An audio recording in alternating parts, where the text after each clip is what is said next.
Open up with a prayer. All brothers remove their head coverings. All sisters pray with their heads covered fully. And we face the east towards Jerusalem, where our temple was, and where our temple in Hamashiach shall return. Brother West, can you open us up in prayer, please? Abba, Father, YAH, covenant Elohim of Abraham, Yishak, and Yaakov.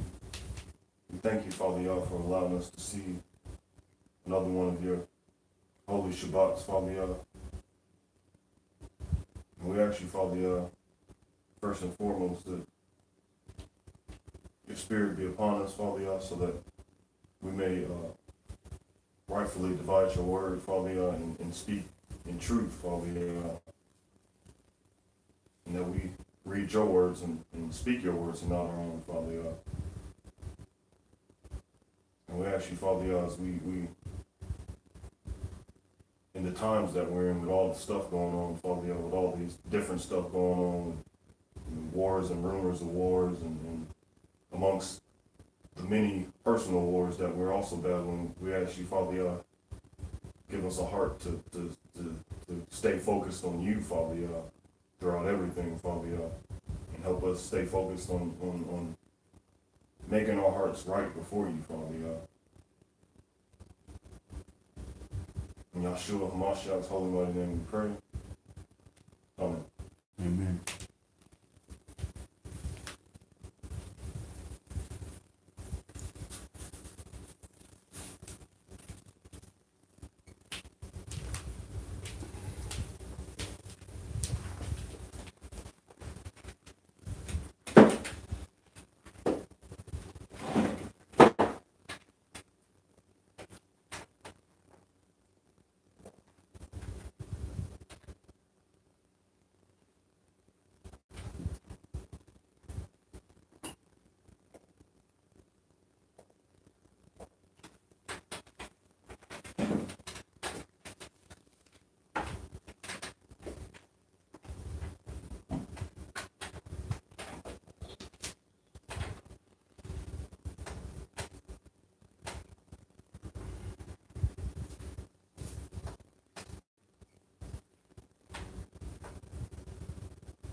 All right, Shabbat Shalom.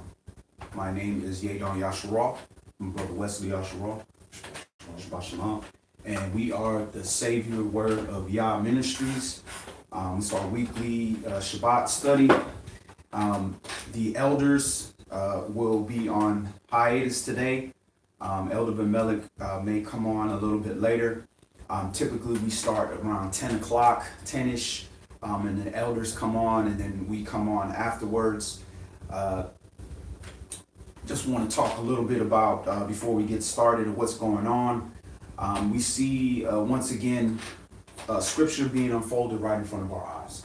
Yahshua told us point blank in Matthew 24, the signs of the end of the age. There will be wars and rumors of wars. But he said, don't trouble yourself. This is just the beginning. This is just the beginning of woes. And this is interesting that this is happening right at the end of our 400-year affliction that we had to deal with from 1619 to 2019. And, a lot of people were uncertain about, including ourselves, were uncertain about exactly how this was going to play out. But what we do know is what the scripture says in Genesis 15 and 14. It says, know you not that your seed will be a stranger in a land that's not theirs. 13 and 14. and shall serve them, and they shall serve them and afflict them for 400 years. And then it says, that nation whom you served will I judge. So that's the next step. That's where we are in the prophecy right now. We had the 400 years, and now the nation whom we served that afflicted us, that nation will be judged. And after that judgment, then it says, and afterward you shall leave out with great substance. So we haven't reached that part yet of the leaving out with great substance. Now, does that mean that individuals can't leave ahead of time? Well, we also know in Jeremiah 53, it says, flee from Babylon before, be not caught in that. So there's going to be a group that leaves prior to the whole nation leaving, to set up the government, to set up the nation, to set up the grounds for us, so that when we go over to our land and our area, and our land is a lot bigger than just that little piece they call Israel. Our land is from the Nile River to the Euphrates. All of that is Abraham's inheritance. So some of us are going to leave beforehand to set things up. But what we do know is that we are waiting on the judgment of the nation that we serve. And with this whole Iran situation pumping up with our so-called commander-in-chief bombing Iraq, for one, in Baghdad, bombing Iraq to kill an Iranian. He ended up killing an Iraqi war chief, and then also the top Iran general. And that's war. You go in somebody, you kill one of their top military personnel. That's basically war. That's like coming into an assembly, and you go for one of the top generals of the assembly, and you just take him out. That you're gonna have a problem with the whole assembly. So this is what's going on now, and they're threatening retaliation and Americans' lives, and they're calling all Americans from Iraq, come home, leave. So it's the stage is being set for this World War III, and of all these prophecies being fulfilled with the kings of the north coming down. And what you're seeing also is you got Iran, Russia, China, all of them are holding joint drills over there in the Middle East around the same time that all this is going on. So we're watching prophecy unfold before our eyes. Does that mean, we need to start panicking? And that? No. Yahshua told us, look, all these things must be, they're going to happen. But where our focus needs to be is to make sure that where we play in the prophecy, are we going to be the saints coming from the east, from the west, coming down back into the land? Or are we going to be the individuals that are going to testify the testimony to the world, letting them know, listen, this is in the word. This is what's happening. This is what's coming next. Prepare yourself, for the kingdom is in hand. Are we going to be publishing the good news? Or we're just going to panic? Or are we just going to put our head in the sand like ostrich and just say, everything's going to be fine? And we're going to listen to all the false preachers and pastors that's telling you, everything is great. Give me your money. Invest in me. Give me your tithes and your offerings so I can live in a big house and be comfortable. Or they preparing you and telling you what's coming ahead. Now, a lot of people got scared off with the 400-year prophecy because, every man saw, including our elder, he saw things and thought that surely this meant this. But at the end of the day, he also said that, listen, I'm just a man. And we know in part, we prophesy in part. So what we did is we presented what the scriptures said, and we presented what we believe was going to happen according to the precedents. Well, if you look at the precedents of what happened, when Yah did a judgment on a nation and said, judgment is coming on this nation, it didn't the next day, judgment, it didn't work. Not in Egypt, not in the whole earth with Noah, it was 120 years? 120 years later, before the first rain dropped down, from the time that Yah said, I'm going to wipe this whole earth out. So that's a long period of time. And then now you fast forward to our first Egypt captivity. That one, it took under a year. I don't know exactly how long it took because it doesn't give you the space in between each plague. But looking at Moshe's age, he was about 80 when they left out. So then they were in the will, and he died at 120. and he was in the wilderness for 40 years. So that leaves under a year for all that time. And then when you just look at the types of plagues that came through and what happened, we know it took some time. It didn't just like the next day, everything just happened. So we know that Yah sets a judgment, there's a time period. Now, we don't have anything in this word, at least that we know of, unless somebody else knows, that says, pinpoints exactly how much time between Yah saying judgment is going to come and how long it's going to take before the judgment. So we don't have that. All we can do is look at the past. But what we do need to know is where we are at. Judgment is coming. So we have to prepare ourselves. If you know that you're getting ready to go travel into a winter wonderland, you pack coats. You make sure you have warm things. You make sure you have food. You make sure you have the things you need. Well, we know that judgment of this nation is coming. We need to be prepared. And that preparation ain't going to be all physical. Physical, yeah, prepare yourself. Make sure you can protect yourself. Make sure you can feed yourself. Make sure you can shelter yourself. Make sure that you can you have a plan of where you're going to go, where your family, how you're going to meet. Do all those things. But most importantly, understand that there is a wedding feast coming. And you are going to need your wedding garment to enter into that feast, because the bride of the Lamb is going to be presented. And this is what the topic of today's Shabbat study is about. It's the wedding garment. So a lot of people aren't familiar with that. We're going to go into that. There is a wedding taking place, and it's not a carnal wedding of us, a man and a wife, and so forth and so on. This is a spiritual activity taken on. So we're going to get into that, because at the end of the day, you have to have that wedding garment. Well, what is that wedding garment? What is that? And that's what we're going to go over. All right, so we're going to open up in Ezekiel, chapter 16.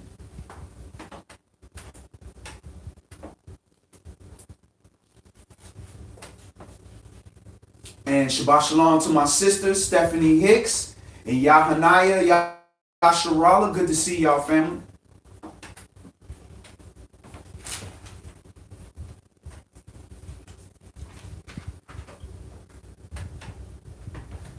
And this is an open forum. Again, we are just presenting the scriptures. We are nobody. We're just, another part of the body. So if you have a difference of understanding, or would like to add information, or just a question, by all means, again, we ain't no authority. We're just your brothers. We're all the body. There's only one head, and that's this Mashiach. So we're here to try to gather as much of the understanding we can as possible, because we know in part, we prophesy in part. So that means I got a part, you got a part, you got a part. So we add these parts together so we can put these pieces of the puzzle together so we can get a more accurate and complete vision of the Mashiach, which is this word. Ezekiel, chapter 16, and we're going to start that at verse 1.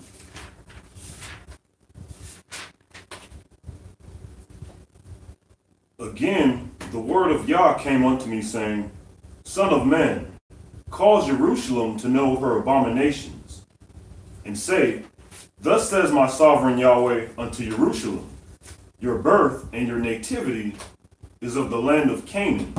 Your father was an Amorite, and your mother an Hittite. All right, so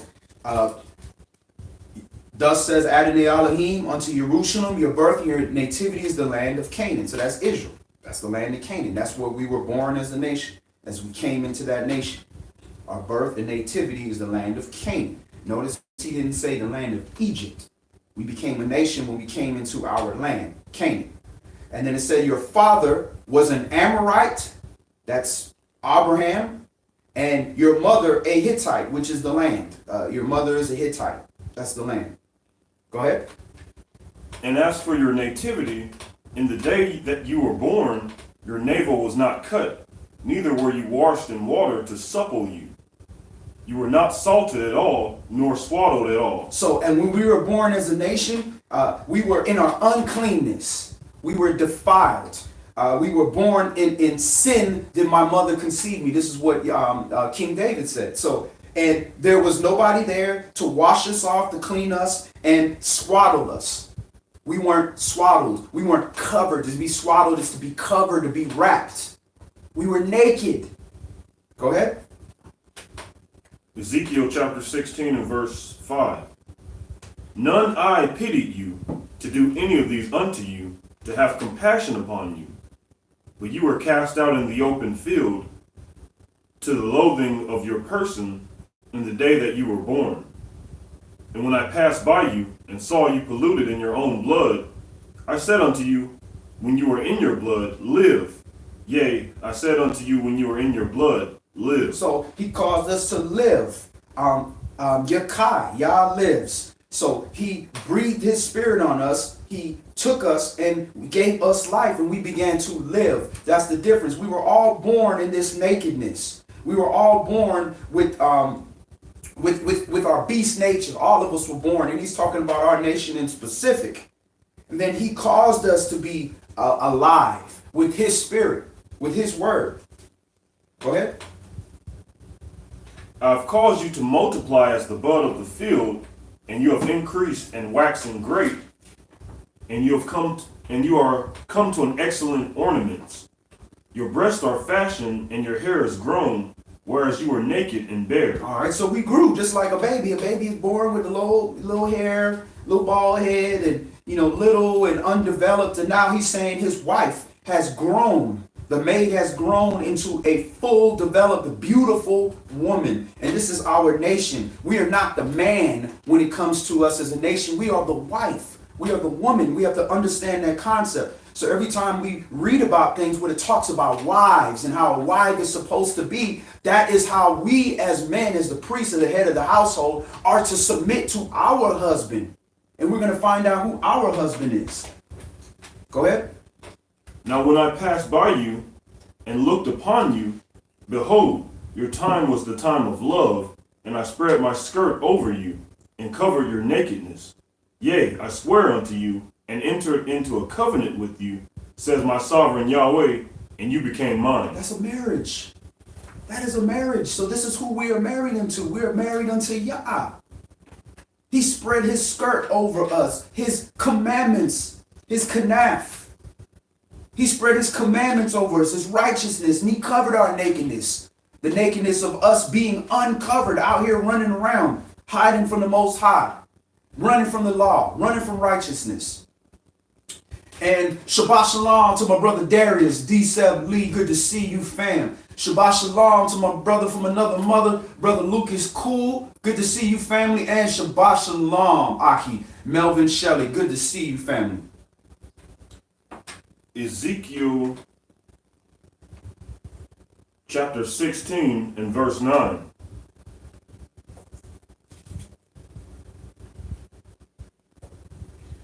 Then washed I you with water, yea, I thoroughly washed away your blood from you, and I anointed you with oil. So that water is this word. It says, now you are clean through the word in which I have spoken unto you. That water is the word. That's what's cleaning us off. That's the Mashiach. Then it says, and I anointed you with oil. Look at that word for anointed. And anointed with oil is the spirit. The word and the spirit. This is what cleansed us off. This is what caused us to have a covering, a clothing. Shabbat Shalom, sis. Ariel Smith, good to see you.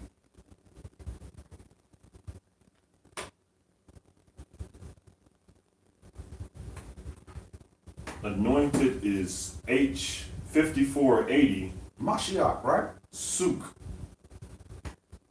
It's suk.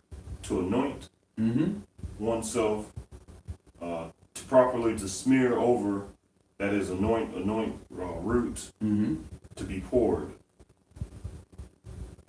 Oh, I thought that was Mashiach. And you said, what's the number? H5480. All right. H5480. And spell that? Suk, S-A. So that's like sukkah almost. You said 6480? 5480. 5480.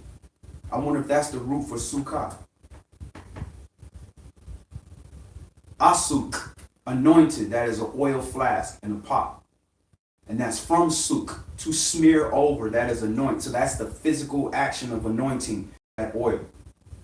The rubbing and anointing with the oil flask. I don't think that's the root word of sukkah. Go ahead, bro.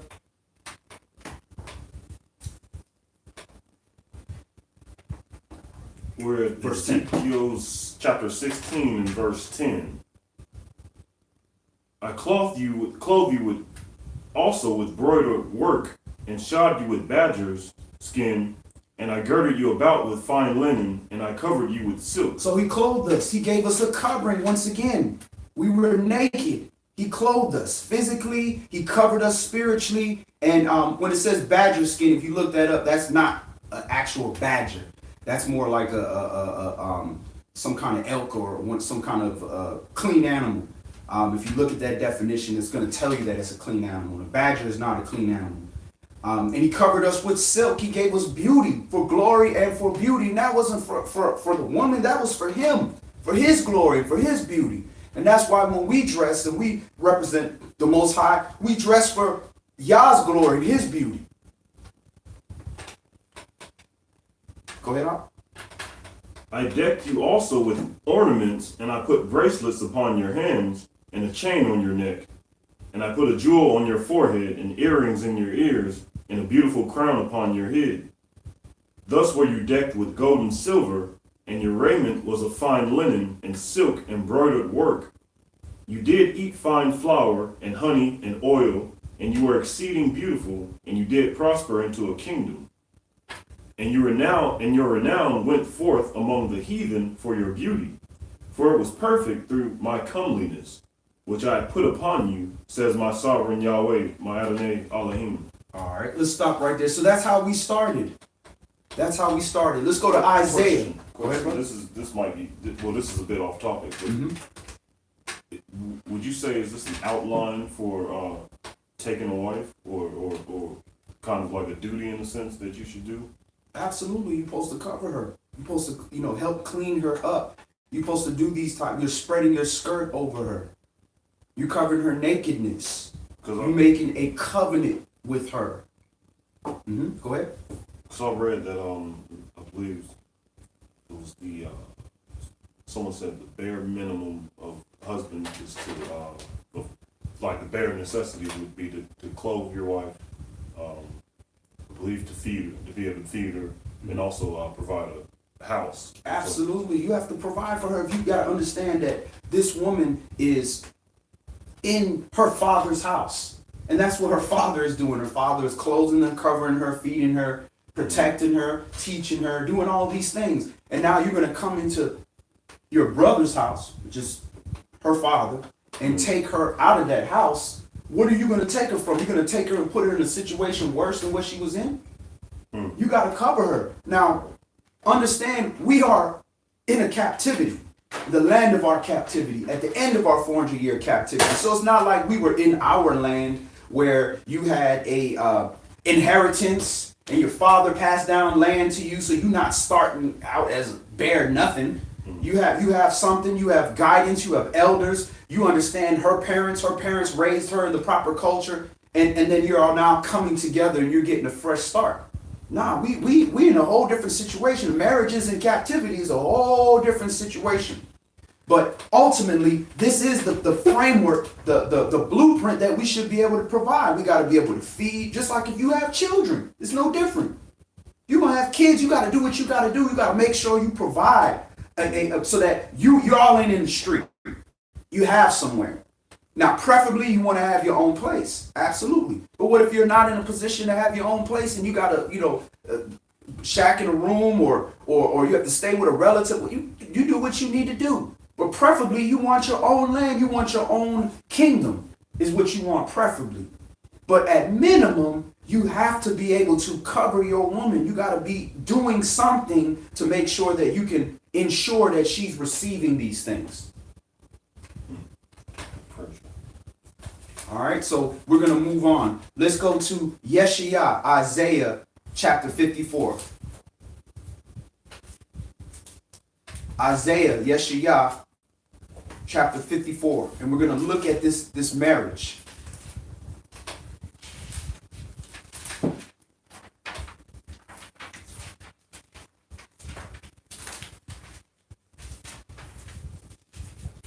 Now, a lot of people, pertaining to marriage and multiple marriages and stuff, they go in and they cherry pick lines.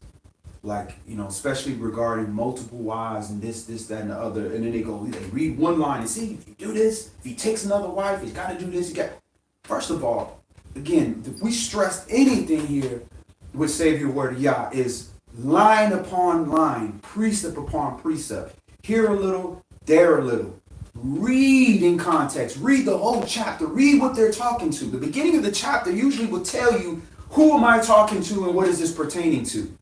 Is this pertaining to a slave marriage of Hebrew Israelites or Israelites that are in bondage to another Israelite? Or are you talking about a regular marriage? So you got to look at things and see, man, some of these things was established when you have servants that are born in your house and how you're dealing with them, and you're trying to basically say, hey, look, I'm going to let you and you get together and have this child so that we can increase our wealth.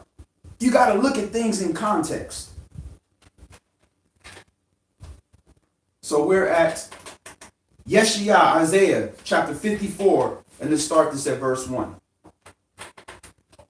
Sing, O barren, you that did not bear, break forth into singing, and cry aloud. You that did not stretch forth the curtains of your habitations. Spare not, lengthen your cords, and strengthen your stakes.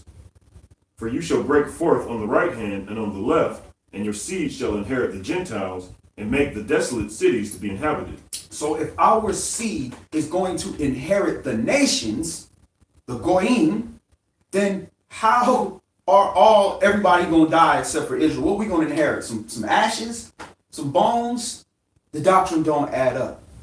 They are now going to serve Yah through the priests, through the firstborn. The same way my secondborn serves me through her big sister. Her big sister says, no, this is how you need to do it. Daddy showed us how we got to do it. And it's an order. It don't mean that he don't love the secondborn or thirdborn or fourthborn. But there's an order. So that whole doctrine about only Israel going to live, everybody else going to die, don't add up. You can't read that anywhere. It don't add up in scriptures. Go ahead. Isaiah chapter 54 and verse 4. Fear not, for you shall not be ashamed, neither be you confounded, for you shall not be put to shame. For you shall forget the shame of your youth, and shall not remember the reproach of your widowhood anymore. And that is us. When God gave us a bill of divorce and cut us off. He started with the northern tribes, and then Judah, he went to the kingdom of Judah and cut them off too. So we've been widows. How are we going to produce food? We don't have our father. The father is what determines the seed. The father gives that. And we have been without that. Like it says in Hosea, without a teraphim, without an ephod, without a sacrifice. We've been without the things of the father. We've been out here in captivity, just in our uncleanness, naked once again, not producing fruit. But Yah has been merciful with us and making sure he maintains a remnant of people to carry on that understanding and that testimony to the time of the wedding. Go ahead.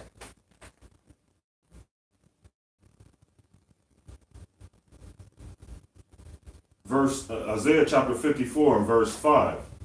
For your maker is your husband, Yahweh of hosts is his name, and your redeemer, the Holy One of Yasharal, the Elohim of the whole earth shall be called. He be called. All right, the Elohim of the whole earth. So our maker is our husband. What's his name? Yahweh. Or Yahweh, Yahuwah, Yahuwah. Yahweh of hosts is his name. Yahweh. That's his name. And your redeemer, the Holy One of Yasharal. Israel, Yasharal. The Elohim of the whole earth shall he be called. But he can't be called the Elohim of the whole earth until his people go out and introduce the rest of the world. So the New Testament is enacted, the New Covenant, where it says, no man shall go to his neighbor and say, do you know YAH? We have to introduce him to the rest of the world. We introduce him by letting people understand his character, how he operates, his laws, his righteousness, his judgments, his statutes.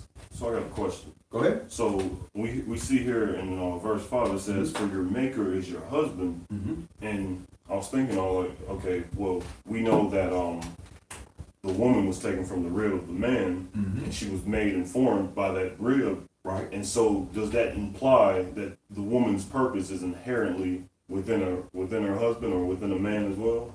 Absolutely. Absolutely, because we are joint heirs into the kingdom. So everything was good in that garden until the first thing that YAH said was not good. What was the first thing he said was not good in the garden? That man should not be alone. He said a man should not be alone. That was not good. Why was it not good? Because man was created to tend to that garden. And it was not enough. He could not do that job on his own. So YAH had to create a helpmeet for him to help him gain his inheritance. So woman was created for man. Man was created for YAH. Man was created to serve YAH, and the woman was created to serve that man. Not because the man was God. No, it's to help him get them into the kingdom, to cover them, to do the works so they can inherit their inheritance. This is why you got in Isaiah chapter 4, I believe, chapter 3 or chapter 4, where it says that future prophecy that 7 women will grab a hold of one man and say, listen, we good. We got food, we got clothing, all the things that we said that's the minimum, right? That you got. We good. We got all that. We independent women, right? We independent, but we are wise enough to know that we are naked out here. We don't have a house. We don't have a covering. Give me your name. Give me your character. Show me the Father. Be the priest of my household. And these women know that. But see, we always looking at on some carnal, I'm going to have 7 women in my bed. Nah, this is nation building. This is our women realizing, man, I don't have a covering. I thought a paycheck and 3 kids from 3 different baby daddies and all, I thought that was good because I can afford that. I'm good. The government is helping me. I'm getting $8,000 tax return every year. I'm good. We thought that was good till it's not. So this implies that marriage is much deeper than just material trappings, huh? Absolutely. Absolutely. Now, while we're here on this earth, we need those things. Just like a man needs it, the woman needs it too. The man got to provide. How he going to get it if he don't provide? Right. Somebody got to provide. Right. So in that process, yes, you got to do those things. But guess what? When you come together, it talks about the Proverbs 31 woman. She's a merchant. She's selling. She's bringing stuff to her household. So it's a process. Again, if he could just do it on his own and he could give all the glory necessary to YAH, he'd be doing it on his own. There would be no need to create a woman. But it wasn't enough. So his woman is supposed to help him. So she's supposed to help him enrich his household and produce fruit. Part of that fruit is from the fruit of the body. She's supposed to have kids. But other parts of the fruit is also the wealth that comes in. Also is the respect that comes in from seeing this virtuous woman as a crown. When a man see another man with a virtuous wife, then that ups the respect. Like, wow, he's a good brother. He got a virtuous wife. He must be teaching her well. So all these things come into effect. Now, what we do often is we try to deal with things like, from a carnal standpoint. It's all about money. It's all about this. Nah, it's not all about that. Because that's not our job, is to come here and just make as much money as we can. If that was the case, Yahshua wouldn't say, you want to be perfect? Sell everything and come follow me. It's about the work, coming together to do the works together. That's what the marriage is about. That makes sense. Okay. Somebody said, I know you're not talking about polygamy, 7 women to one man. I missed that one. Okay. So let me repeat that again. So we were talking about the prophecy in Isaiah chapter 4, chapter 3, where it talks about 7 women to 1 man. We tend to look at that from a carnal perspective of this one man. He just got 7 wives and he's just sleeping with all this women. When that's not what it was about. These women were self-sufficient. I said, I got my own clothes, I got my own food, and I'm good. Just give us your name. Give us your character. Give us a house. Give us a covering. That was the main importance. The woman, typically the maid, she could have just stayed in her father's house, where she would have had clothes, she would have had this, she would have had that, and she had a covering. So it had to be more than just some physical stuff. So again, when we look at those prophecies and we look at polygamy and all that type of stuff, this is nation building. And this was a prophecy further in the future, to a point where our women would that don't have coverings would realize that, listen, I've amassed everything that I physically need, that should be enough to take care of myself. And I realize that I'm still naked out here. I still do not have a covering. I still do not have a house. I'm still not nation building. So I'm going to humble myself, and I'm going to come in this situation, because this is the time where he said, I'm going to make a man as fine as gold. As rare as fine gold. You're not going to find a bunch of men out here, because we killed off, or we're in our wickedness, because wickedness has abounded.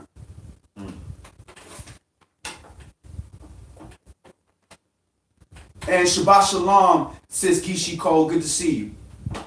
And as soon as people hear the word polygamy, they run off. They run off. And the thing is, we not here, we don't have a lot of classes on polygamy.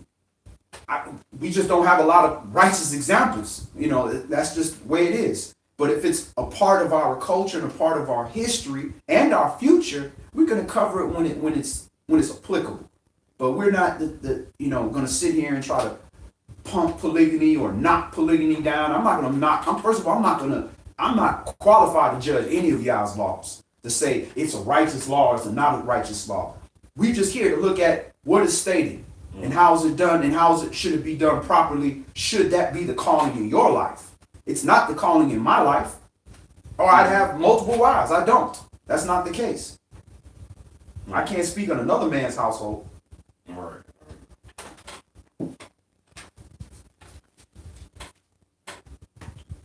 Isaiah chapter 54 and verse 6. For Yahweh has called you a woman forsaken and grieved in spirit, and a wife of youth, when you were refused, says your Elohim. For a small moment have I forsaken you, but with great mercies will I gather you. In a little wrath I hid my face from you for a moment, but with everlasting kindness will I have mercy on you, says Yahweh your Redeemer. For this is as the waters of Noah unto me. For as I have sworn that the waters of Noah should no more go over the earth, so have I sworn that I would not be wroth with you, nor rebuke you. For the mountains shall depart, and the hills be removed, but my kindness shall not depart from you, neither shall the covenant of my peace be removed, says Yahweh that has mercy on you.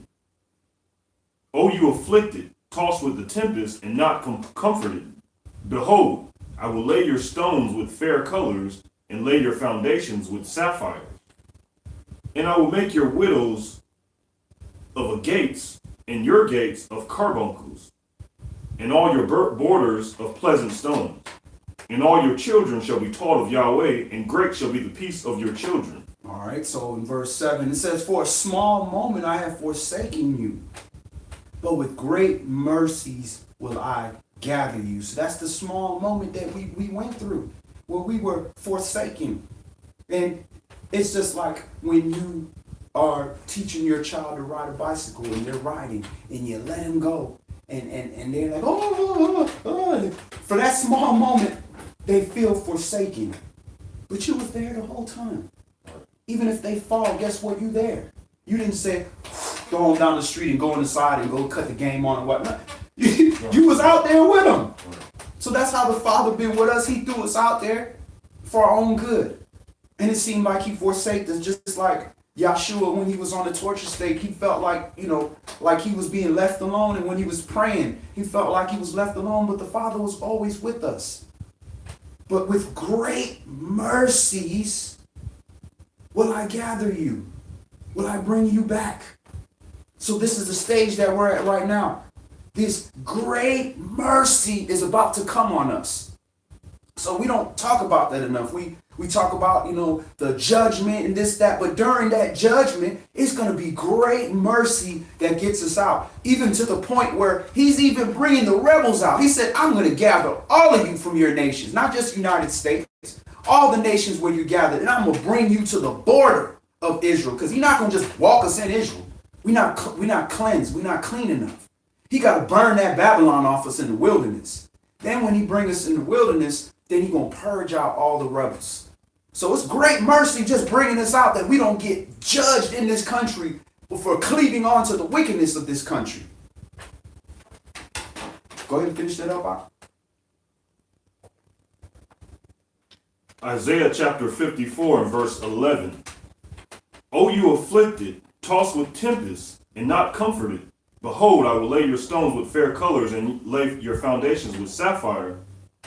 And I will make your windows of agates, and your gates of carbuncles, and all your borders of pleasant stones. And all your children shall be taught of Yahweh, and great shall be the peace of your children. In righteousness shall you be established. You shall be far from oppression, for you shall not fear, and from terror, for it shall not come near you. Behold, they shall surely gather together, but not by me. Who shall gather together against you shall fall for your sake. Behold, I have created the smith that blows the coals in the fire, and that brings forth an instrument for his work. And I have created the waster to destroy.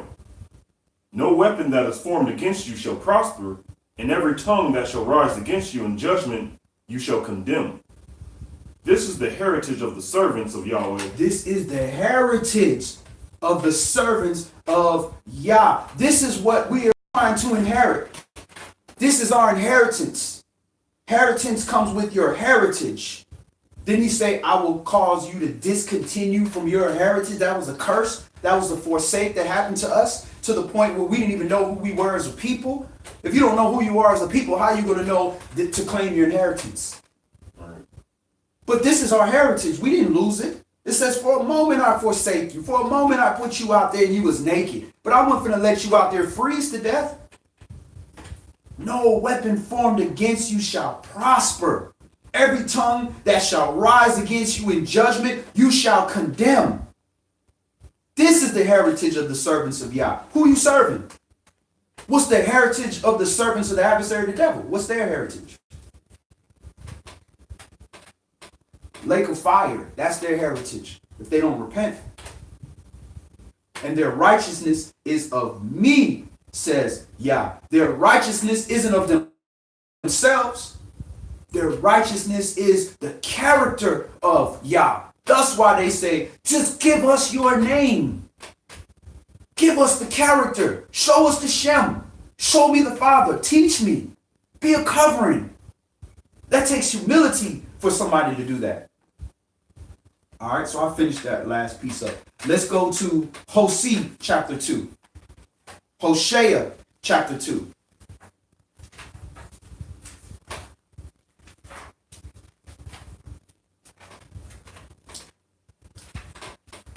And for any of the new people, watching for the first time, if you're not used to the way that we teach, it may be a little overwhelming or daunting, because we actually read, we cover this stuff. We go deep into these scriptures and we go line for line, precept for precept, and we're going to read it in multiple places in the Old Testament and the New Testament, and we're going to go beyond surface level. There's enough surface level stuff out there. There's plenty of YouTube videos. There's plenty of things. But how are you going to take these things and action it in your life? Not for a sense of how can I go make a bunch of money? Because we could teach that way. We could sit here and we could go in here and we can pull out all the things that everybody wants to hear so we can get the most viewers and get the most donations and get the most followers. And there's plenty of people. I don't want nobody following us. Our elder don't want nobody following him. All we want is to encourage people to follow the word, not us. And what we do is present the word, and we all as a nation ensure that we are precepting it properly, line for line, precept for precept. If we are incorrect, we will apologize. When we were off, we will come and say this, and you hear the elders say this all the time. If I said anything of truth, that's of the Father. If I said any lies, that's of me. I apologize. So if you disagree, you see anything else, we're not the type of assembly, Savior Word of YAH Ministries, to attack somebody because they see something differently. Just produce your cause and we'll examine it. Hopefully we can all come to a good understanding. All right, so we're at Hosea chapter 2. Say you unto your brethren, Ami, and to your sisters, Ruhamah. Plead with your mother, plead, for she is not my wife, neither am I her husband. Let her therefore put away her whoredoms out of her sight, and her adulteries from between her breasts, lest I strip her naked, and set her as in the day that she was born, and make her as a wilderness, and set her like a dry land, and slay her with thirst. And that's what happened. We were stripped naked. We were set as in the day we were born, and we read how we were born, all covered in our blood, unswaddled, unloved, left alone. And now make as a wilderness. You look at our land, it's like a wilderness. The piece that they like to take and to make what they call the state of Israel. It's interesting why they call it the state of Israel. It means it's owned by somebody. This ain't the state of America. It's the United States of America. Right?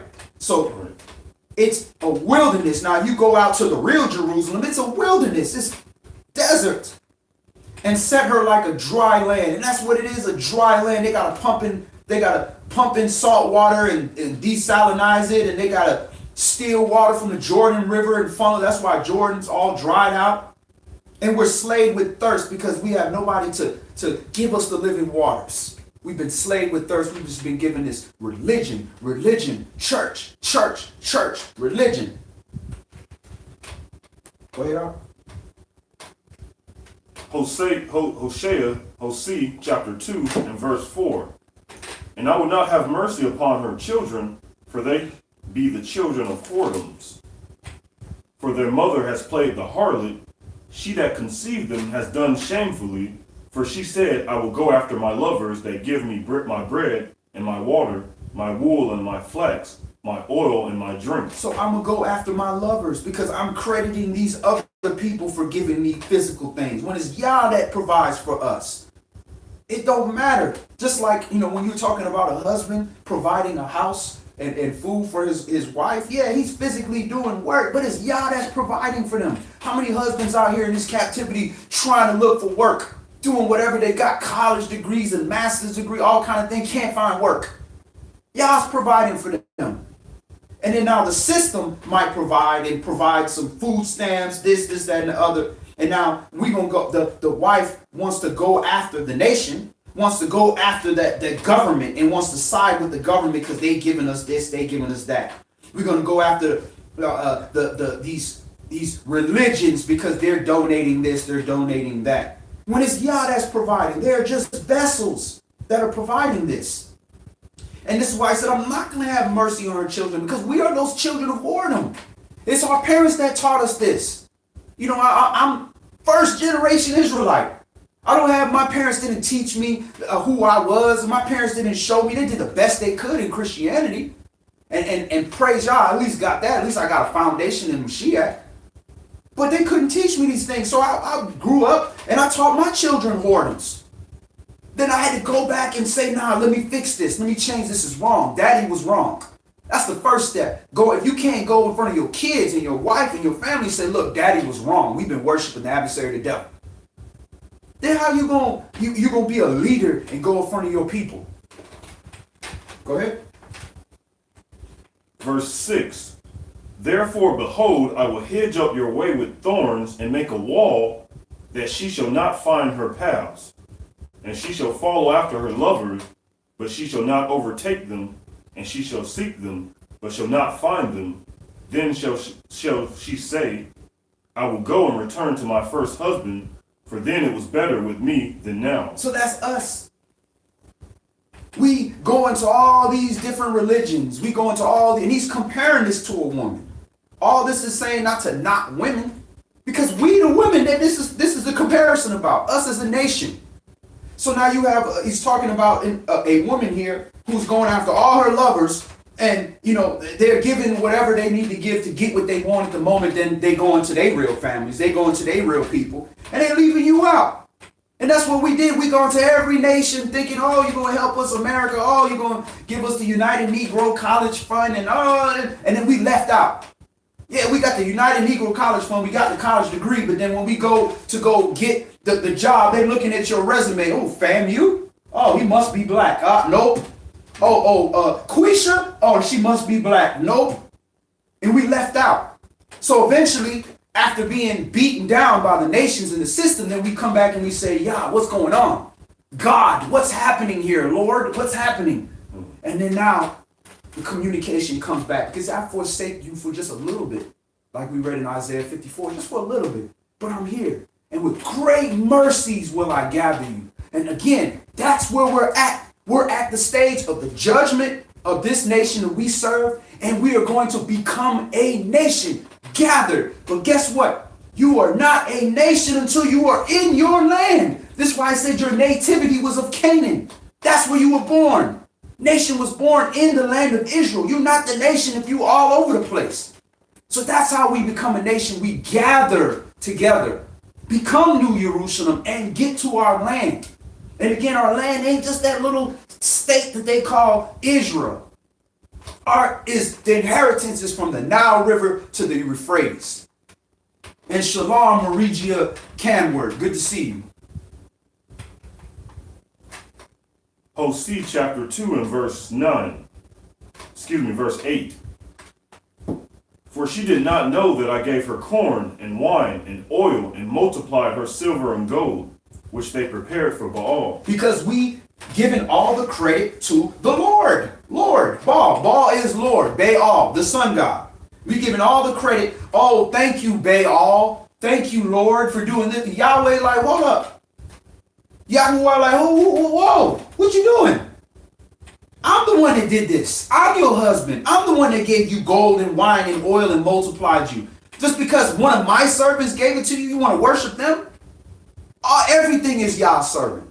Light, dark, good, evil, all that is under Yah's control. So what does a husband do when I take care of my wife, I give her everything, I cover her, and she rebels against me and gives credit to another person? What does a husband do?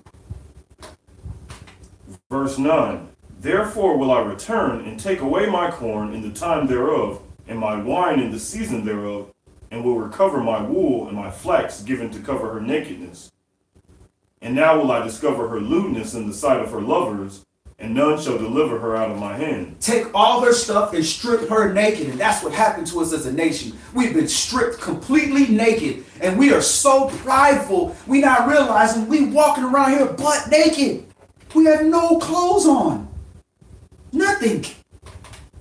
It talks about, although, you have all these clothes, you're naked. Although you have all this money, you're poor. You think you have all these things. But you are naked because the clothing and the covering that the heathen gave you is not sufficient. It is identical to the covering that Adam tried to give in the garden. He tried to go get fig leaves and cover himself up. It was not sufficient. The Father had to cover us. He had to make a sacrifice and cover us. But we won't recognize that we are naked. We have no wedding garment. We don't want to be like the story we about to read about when you show up without a clothing, without the proper clothing, without a wedding garment. Go ahead. Verse 11. I will also cause all her mirth to cease, her feast days, her new moons, her Shabbats, and all her solemn feasts. Her new months and her Shabbats and all her solemn feasts. All that's going to end. Why? For a long time, we had no clue. We was like, Merry Christmas. We wasn't like, hey, Happy Hanukkah. We wasn't like, hey, Hag Samiyat. We wasn't none of that stuff. We were keeping holidays. We didn't know nothing about Kodesh set apart days. And I will destroy her vines and her fig trees, whereof she has said, these are my rewards that my lovers have given me, and I will make them a forest, and the beasts of the field shall eat them. And that's the blessing that happened to us. Many of us were in this world and we were doing okay. We were fine. We assimilated to the system. We had good jobs. We was making money. We was rappers. We was actors. We was business owners. We was corporate people. We was hustlers in the street, serving whatever it took to get by. And we were good. And we amassed these material things, and we thought you couldn't tell me nothing. Until y'all came in here and stripped all those things, said, oh, you thought you got it from them? Or you thought you got all this from them? I allowed you to get that through these other means. That's what causes you to come back to the Father. You know what's interesting is that I've noticed, even among our people, there's like a kind of a mentality where, you know, they obtain some type of status or ritual, or riches in this system, and then they turn around and like look at their own people like, well, you know, you should be like me, you know what I'm saying? And it's like a kind of like a condescending eye towards the people. Right. And it's like, how do you, just because you got a plate at the table, like, but the rest of your family is outside starving, you know what I'm saying? It's like, that's kind of the situation we're in with a lot of people that take on that type of mentality, that self type of mentality. Absolutely. You know, it is the arrogance. Now, I can understand if you were born rich and you never understood what it was like, and you just decided, why everybody rich, everybody got money. But when you came up from nothing to, you were from the dirt, you got the nerve to look down on somebody, and then literally the past 2 years you done got right. Now you looking down at people. What about when you was broke? When you didn't have nothing? Was you looking down on people then? No, you didn't. Somebody helped you. Somebody reached a hand out to you. And that was YAH that did that. And he helped through a servant, through somebody. But we get that puffed up mentality. And it's crazy. I was just talking to Elder Ben Mellick last night about this. And I told him, I said, listen, I said, Elder, I don't want my riches here. I don't want my riches here.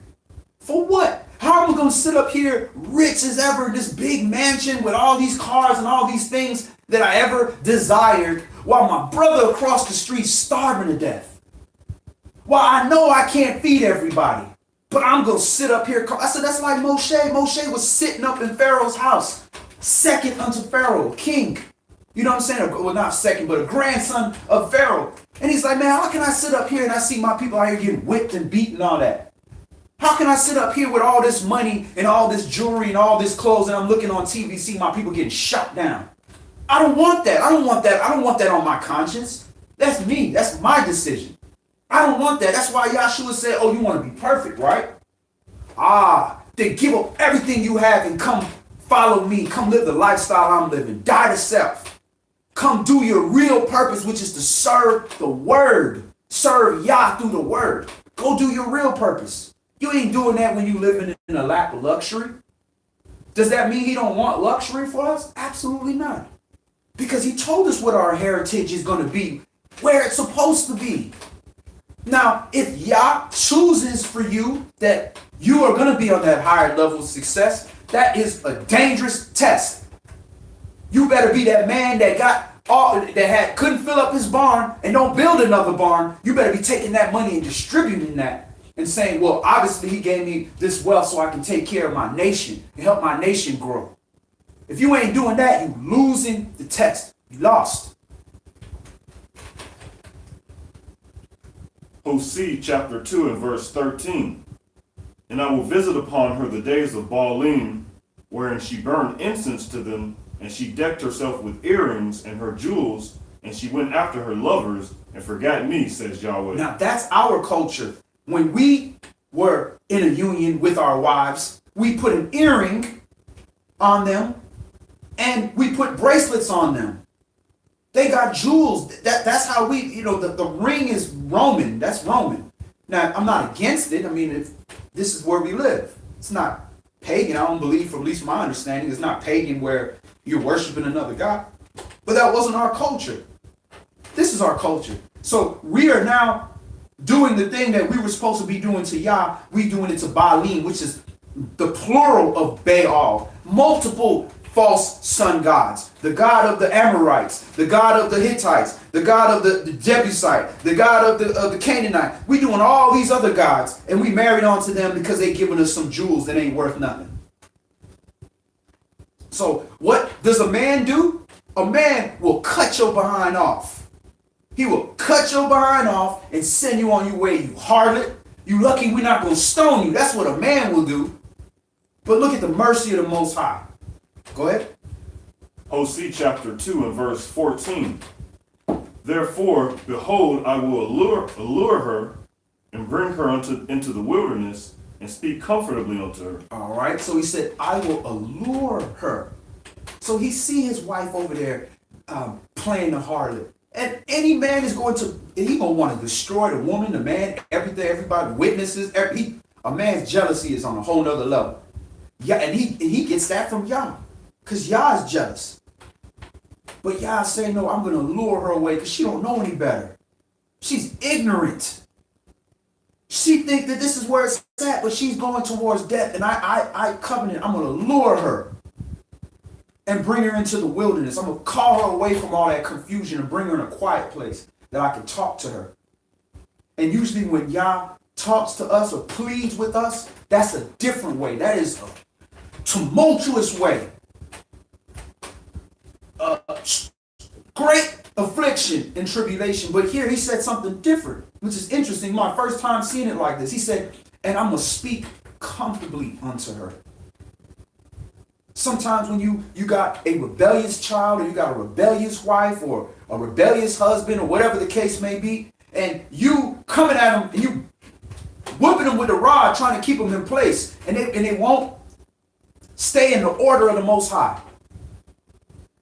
You can't always operate the same way. Some, like in Jude, some you approach with, compassion, and others you push them out of the fire, hating even the spotted garment.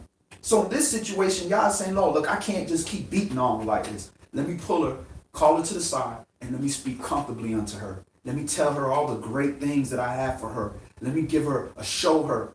Let me show her what's ahead of her. Listen, let me show her this is not the way, that I was only harsh on you to stop you from killing yourself. But there's nothing I can do from this point. I'm going to speak comfortably unto her. And this is what he's doing to us as a nation. He's going to prepare us for this wedding feast, for this wedding. Hosea chapter 2 and verse 15. And I will give her vineyards from there and from the valley of Achor for a door of hope. So the valley of Achor, if you remember, Achor was the valley where Achan had took the Babylonian garment, clothing. He done took clothing from another nation which was not sufficient, which was defiled, clothing representing the spirit, representing a covering. He decided to cover himself and steal something that was supposed to be destroyed. We're not supposed to take of the other nationalities' culture and belief and religion and covet that. We're supposed to set that thing on fire. Man, this is paganry. This is Baalim. This got nothing to do with us. But instead, Achan took that and hid it under his tent. And what happened with that? What did that cause? Remember the story, brother? It caused destruction. It caused, was it like 30 people to be killed or something? Death. Not just, but did Achan die right away?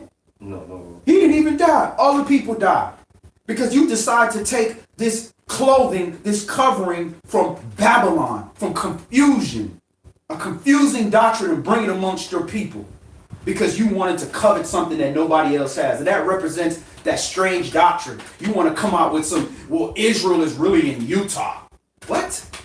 You coming with this strange doctrine trying to make yourself special, and that comes from another nation, not your nation, and hold on to that. And it caused death.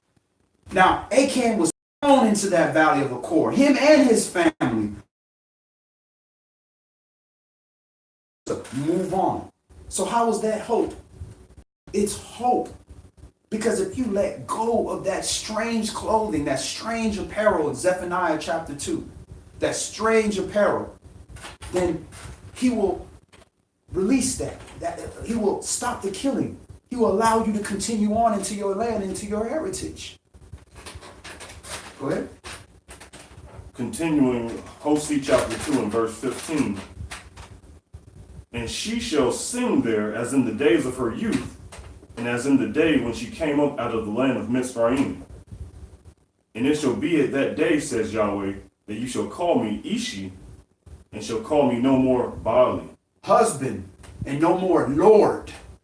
You will call me Ishai, husband, and no more Lord. From you, I'm stripping those Babylonian garments, that covering in that Babel language, that idol worship language, and I'm covering you like a husband does a wife. For I will take away the names of Baalim out of her mouth, and they shall no more be remembered by their name.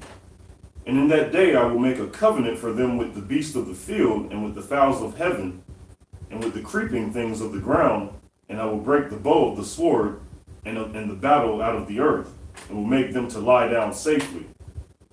And I will betroth you unto me forever. Yea, I will betroth you unto me for in righteousness, and in judgment, and in loving kindness, and in mercies. I will even betroth you unto me in faithfulness, and you shall know Yahweh. I will betroth. What's this betrothal? I thought we was married. What's going on here? It's engaged, isn't it? Right. I thought we was married. We just said our maker is your husband. So something is going on different here. So it's preparing to be remarried, though? Preparing another marriage. Okay. But how is that lawful? If you're married, how are you going to be prepared for another marriage if you the wife? Now, if you the husband, that's different. The husband can prepare for the next, wife that's coming in. But when you the wife, you ain't preparing for another husband. How is that possible? She was, Israel was disinherited, right? So they were put away, right? Mm-hmm. So can she marry? She can remarry, right? Mm-hmm. Now, lawfully, okay. It says in the beginning it was not so. That woman was supposed to be separated, and she's supposed to be separated forever. Mm-hmm. Now, if that man was just, he not trying to cover that woman, and he wasn't thought she was a virgin and and didn't like her, or slaves, that was different. Mm-hmm. Slavery was different. See, folk like to go in there and take the law of slaves and try to apply that to the regular law. That wasn't so. Yahshua clarified that. Nah, that wasn't so from the beginning. That was supposed to be forever. Yah hates putting away. And he shows you the standard because he put us away, but did he cast us off forever? No. He even told us, for a little time I forsake you. That's how it was supposed to be. So we're going to get into that. The next the next chapter, we're going to understand that, what he's talking about here. Hosea chapter 2 and verse 21. And it shall come to pass in that day, I will hear, says Yahweh, I will hear the heavens, and they shall hear the earth. And it will come to pass in that day. So it hasn't happened yet. It's coming to pass. Go ahead. And the earth shall hear the corn and the wine and the oil, and they shall hear, yes, real. And I will sow her unto me in the earth, and I will have mercy upon her that had not obtained mercy. And I will say to them which were not my people, you are my people, and they shall say, you are my Elohim. Yes, real. That's a pet name for Israel, for Yahshua. So again, just like a husband has a pet name, sugar, sweetie, honey, sugar booty, come here. We got our little nicknames that we used to say. Now we're going to be called by a nickname, a non-pagan nickname. We have our little honey pie, baby. You're going to have the little nicknames. We're going to be back being treated. And we're going to say, this is our Elohim. This is coming back. But again, the question was, how can we be betrothed if we were married unto Yah? Romans chapter 7. Before we go to Romans chapter 7, I just want to read Zephaniah chapter 1 and verse 7.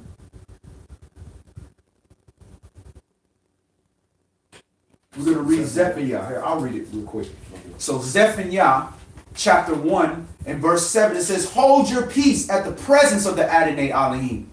For the day of YAH is at hand. For Yahweh hath prepared a sacrifice. He hath bid his guests. And it shall come to pass in that day of Yahweh's sacrifice that I will punish the princes and the king's children and all such as are clothed with strange apparel. Remember, he's bidding guests. Why is he bidding guests? There's a sacrifice prepared. This is a wedding feast. And the princes, the king's children, all these people are going to be called up to this wedding feast. But if you do not have the proper apparel, strange apparel, that is a Babylonian garment, a covering of something other than what you're supposed to be covered by, which is the covering of Yah. That is the strange apparel. So let's go to Romans chapter 7. Romans chapter 7, and we're going to get more insight on what they're talking about here. When they're talking about this betrothal. When we just clearly read, your maker is your husband in Isaiah chapter 54. So how can we be betrothed to another?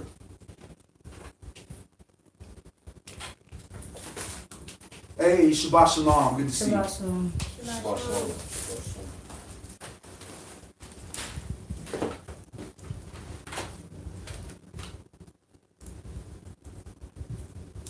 Romans chapter 7. Hold on 1 second, brother. Good to see you. Good to see you.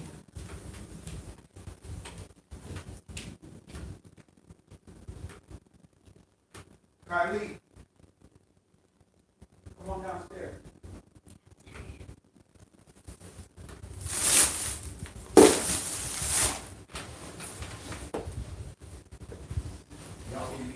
Y'all gonna be over here, and y'all gonna be reading Matthew. All right. So she's coming downstairs.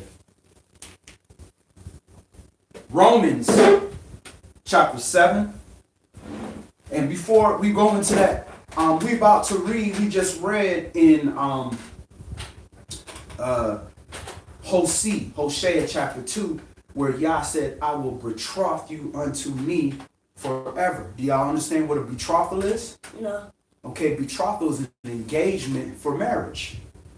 So I'm going to be espoused to you and engaged to you forever.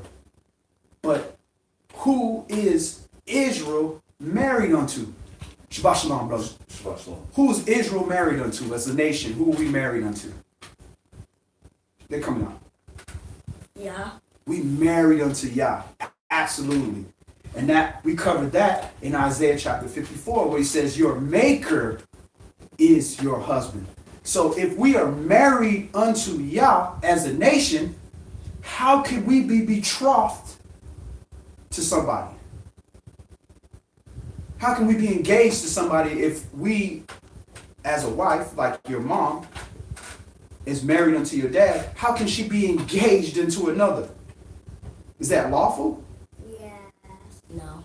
No, because she married. Your mom can't marry somebody else and she's married into your dad. That's not lawful. You can't do that. So we're about to go into Romans chapter 7, and we are going to look at what they're talking about here. Because now, if the husband passes away, that makes the mother a widow. And now she can be married unto another. But not while the husband is alive. So Romans is going to cover that. All right, so y'all are going to come out there. Y'all going to do a short reading. You're about to read what we're about to go over next in Matthew chapter 22. All right, so we're at Romans chapter 7 and verse 1. Know you not, brethren, for I speak to them that know the law, how that the law has dominion over man as long as he lives. All right, so he's speaking to them that know the law. So this is the Roman. He's talking to Romans, but he's saying, look, I'm talking to Israelites because y'all know the law. The law has dominion over a man as long as he lives. While you're alive, you're under the law. Go ahead. For the woman which has a husband is bound by the law to her husband so long as he lives. But if the husband be dead, she is loose from the law of her husband. Okay, so we are under the law, which is Yah's law, the covenant, to our our husband Yah, as long as he lives. But if that husband be dead, she is loose from the law of her husband. Now, Yah is eternal; he don't die.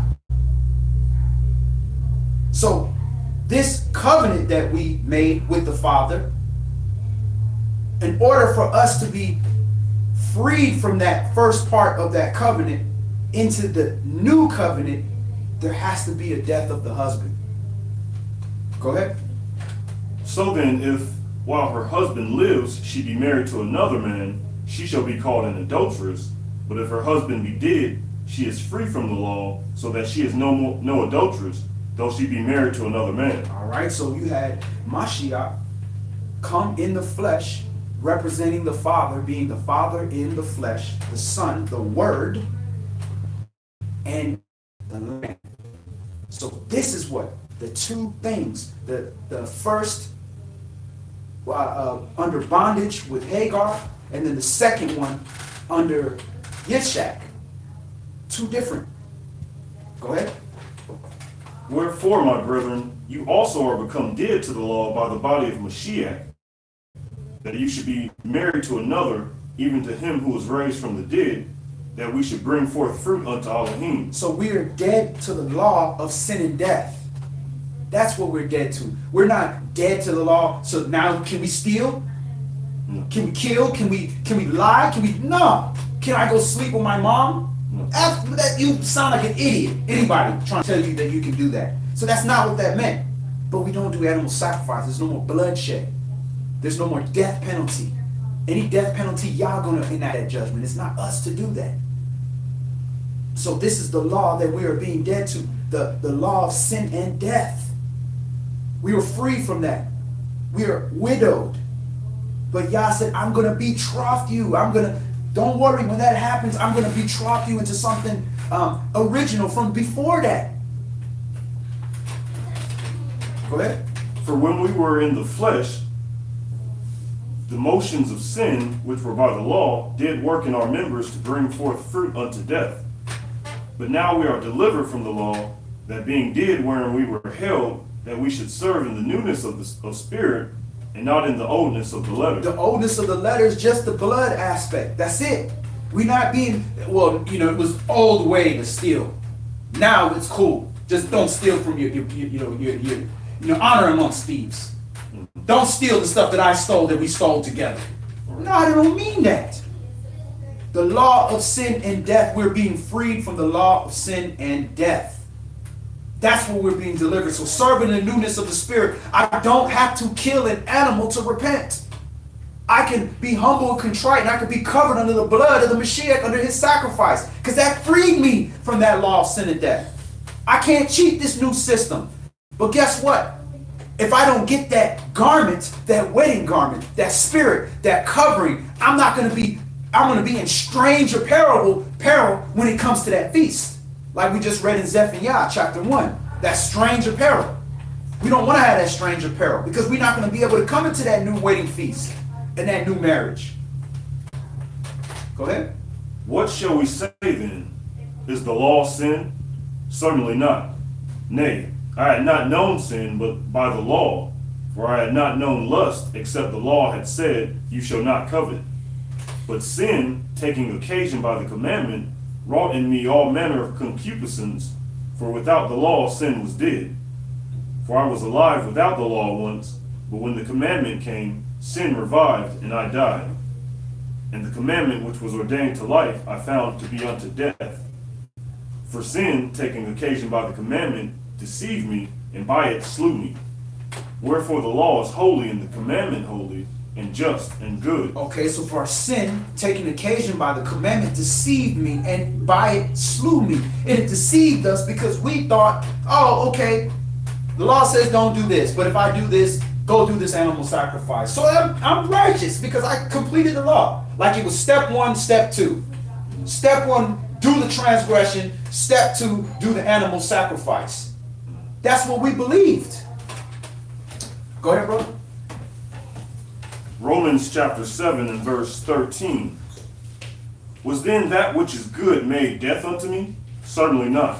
But sin, that it might appear sin, working death in me by that which is good, that sin by the commandment might become exceeding sinful. For we know that the law is spiritual, but I am carnal, sold under sin. For that which I do allow not, for that I would, that I do not, but what I hate, that I do. If then I do that which I would not, I consent unto the law that it is good. Now then it is no more I that do it, but sin that dwells in me. For I know that in me, that is, in my flesh, dwells no good thing. For to will is present with me, but how to perform that which is good I find not. For the good that I would, I do not, but the evil which I would not, that I do. Now if I do that I would not, it is no more I that do it, but sin that dwells in me. I find in a law that when I would do good, evil is present with me. For I delight in the law of Yahweh after the inward man. But I see another law in my members warring against the law of my mind, and bringing me into captivity to the law of sin, which is in my members. O wretched man that I am, who shall deliver me from the body of this death? I thank Elohim through Yahshua Mashiach, our master. So then with the mind I myself serve the law of Elohim, but with the flesh the law of sin. So this is the step that we need to get to. We need to get to the point where in our minds we're serving the law of Elohim, which means we're not just keeping a commandment without an understanding of what's right and what's wrong. We are actually doing the righteousness of the law. The righteousness. Brother Will, they doing a class out there. Oh, she finished. Y'all read it? Yeah. Did y'all discuss it? Yeah, she said. Okay, great. Y'all come in, and then we about to read that next, and then we're gonna get an we want the kids to talk about what they understand of the story. We read the parable. Matter of fact, Will, why don't you read that with them real quick? Matthew 22, and it's just 1 through 14, a parable of the wedding feast. And then we're going to discuss that next, because we're about to read that next. Unless, actually, you know what? We about to read it now anyway, so everybody can just sit. That'll work. So in our mind, we want to serve Elohim. So in other words, we're not just keeping commandments just to say we did it. We're actually thinking, okay, the commandment says do this and do that, but what is the right thing to do? Why is doing that the right thing to do? Here's a perfect example. This is a question for the kids. Thou shalt not steal. Why are we not stealing? Because the commandments say that. It says not to steal, but why would you not steal? You got to take her shoes off, sweetie. Why would we not steal? Because you're taking other people's things. And why is that bad, to take somebody else's things? Because it doesn't belong to you. It don't belong to you. And what happens when somebody takes your stuff? What happens to you? You lose your thing. You lose your thing. And how does that make you feel when somebody took something that belongs to you? Angry. Angry and sad. Furious, because you don't know what I had to go through to get this thing, or what belonged to my father that gave. You don't know. So that is the root of what you're serving Yah in your mind. You're trying to get to why don't you steal? Not just says don't steal, so I'm not going to steal. Well, then somebody say, oh, it's not stealing. Here, just take it. There's nobody around. You didn't steal. Now that might be tricky. Or somebody's telling you, oh, take this, and they're in a bad state. They drunk, or they out of their mind, or whatever the case may be. The commandment said, I didn't steal because he gave it to me.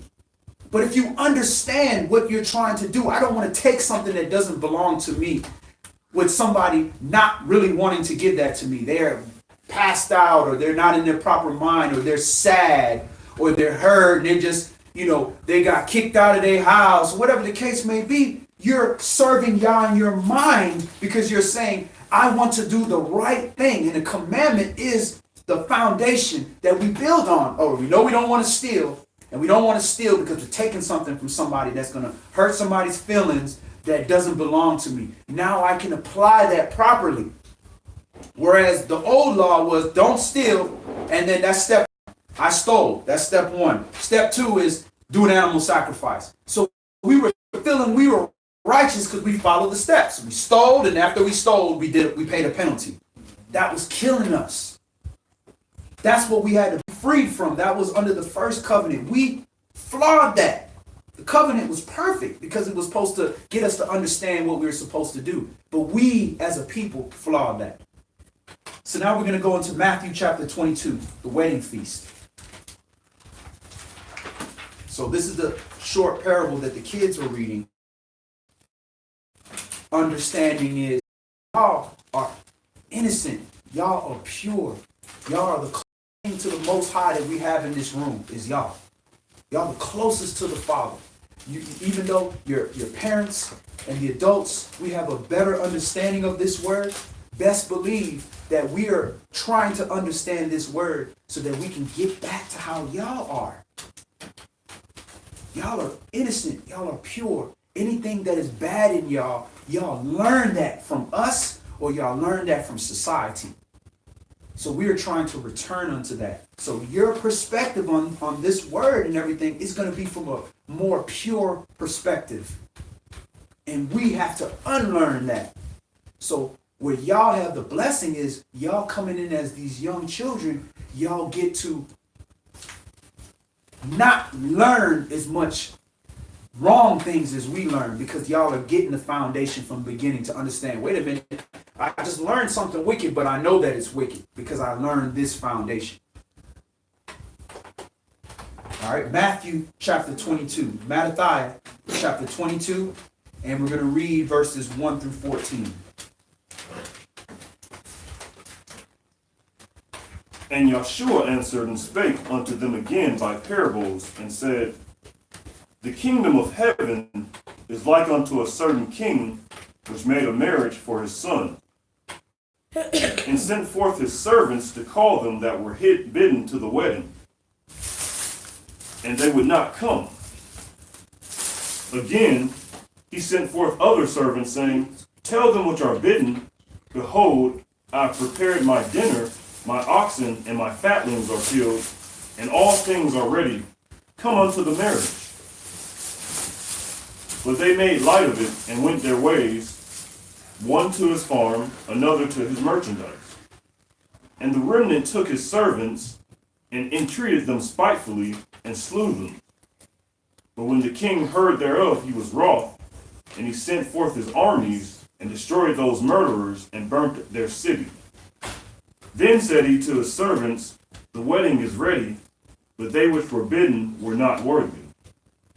Go you therefore into the highways, and as many as you shall find, bid to the marriage.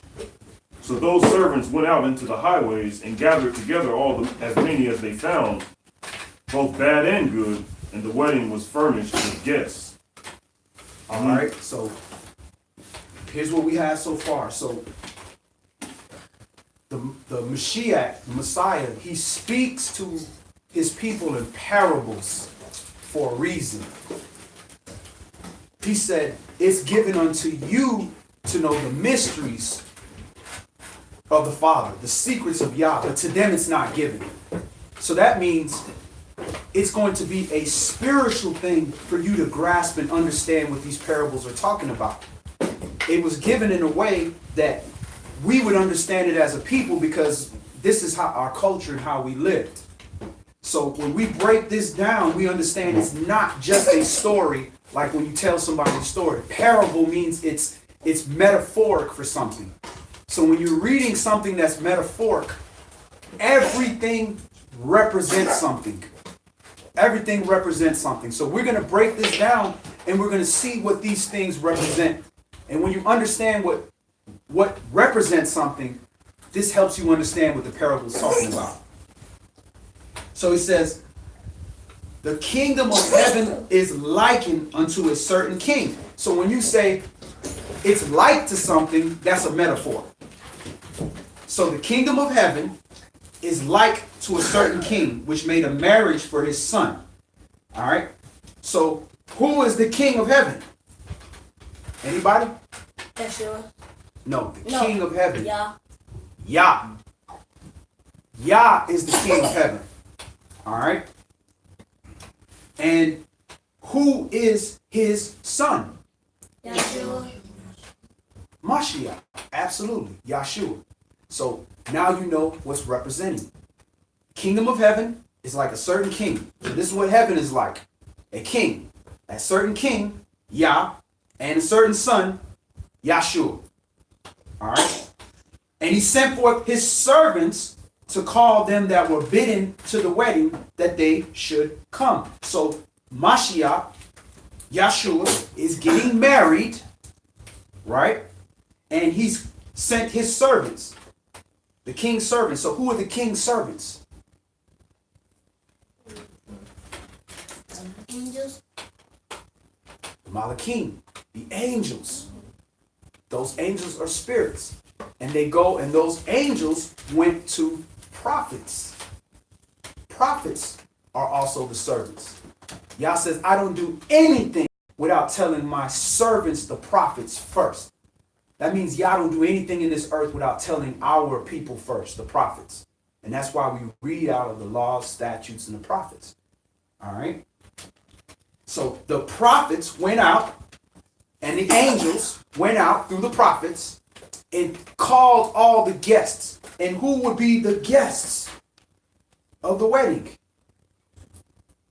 Who would be the guests? Who would be the first people that Yah gonna call to this magnificent thing with his son? What people? Angels. Mm-hmm. The prophets. The guests. Who would be the guests? The prophets are the servants, remember? Mm-hmm. And the angels are the servants. So who are they inviting? Us. Who's us? The world. Who? Like the people. Who are the first people he gonna call? If I'm having a dinner in my house, right? Who will be the first people I'm gonna call to my house? Israelites. Israelite. My family. I'm gonna call my family first. And then after I got all my family together, then I'll call the other people. Right? So that's who we call. So he's calling his family first. He's calling his family to the wedding. But it says they would not come. So he sent forth other servants. He sent out more people. Tell them which are bidden, behold, I prepared my dinner. My oxen and fatlings are killed, and all things are ready for the marriage. I have furnished everything. But they made light of it. So he sent his angels first. Then he sent his prophets. Then he sent disciples. All of them are all saying, hey, come unto this marriage. Come unto the marriage. But they made light of it. And they went their ways. One to his farm, another to his merchandise. So one went to his land. I got to take care of my land. I know that you're calling me to come unto Yeshua. I know you're calling me to come unto the word. I know you're calling me to come unto the Father. But I got to take care of my fruit. You know, my fruit got to feed my family. I got to take care of my own individual stuff. You know, every man got to feed his family. Nothing wrong with that. Right? But then he said, the next one got to go to his merchandise. I got to go make my money. I got to go make my money. I got to work on the Shabbat. I got to do different things. I can't come to this feast. Other things are more important. The earthly things are more important. That's what that's representing. All right? So what happened after that? Verse 6. Matthew chapter 22 and verse 6. And the remnants took his servants and entreated them spitefully and slew them. So you had people making light of it. Everything else was more important. And the remnant. So who is the remnant? If he's calling Yah's people, that's who he's calling. And the remnant. Who are the remnant then? Kids, do we know what a remnant is? Anybody? So the remnant is the small remaining. So remnant is like remaining, the small so this is the best way to consider that. All right. Do y'all drink Kool-Aid? All right. And when you got the Kool-Aid jug in there, and y'all find out there's some fresh Kool-Aid in there, and y'all do what you do, And that last person that comes to that Kool-Aid jug, what's usually there in that Kool-Aid jug? No, half of Barely anything left, right? Especially my kids. Nothing left. There's just a little bit left. And they don't take the empty container with just a drop in there and say, well, let's just put it in the sink. No, they leave it there. With that little drop to remind you if there was some Kool-Aid there and you could have had some nice Kool-Aid. And then what do? We take that last little, and we take that drop. That's the remnant. The last little bit left over. That's the remnant. And that's us. We the remnant. We the last little bit remaining of the people that know who we are, that are trying to hold on to this culture. So surely we should be the good people, right? Because we're the last remaining. This is the good. We're the faithful, right? But what did the remnant do? The remnant took his servants and entreated them spitefully and slew them. So the remnant, the children of Israel, we entreated the servants. Now, who are the servants again? The servants were what? The angels and the prophets. Right. The angel is the messenger, and that message went through the vessel. The vessel was the prophet. And the disciples and all the believers, all those that were coming saying, hey, the wedding feast is coming, the marriage is coming. We, the remnant, just treated them despitefully and killed them. That's what we did. Go ahead. Verse 7. But when the king heard thereof, he was wroth, and he sent forth his armies and destroyed those murderers and burnt their city up. All right. So the king, who's the king again? Yeah. Right? And he heard what his people did to his servants that were trying to get them to come and celebrate the most glorious thing in the history of the world. But we slew those people and we killed those people. So he was mad. So he sent his armies and destroyed those murderers. Who are the murderers? The people who killed Yeshua. Amen. The people who killed Yeshua. And who are the people that killed Yeshua? The Romans, I think. They're the ones that carried out the physical census. The Romans. Who was responsible? Who said to kill Yeshua? Did the Romans say, hey, let's kill Yeshua? No. Who suggested that Yeshua be killed? The devil.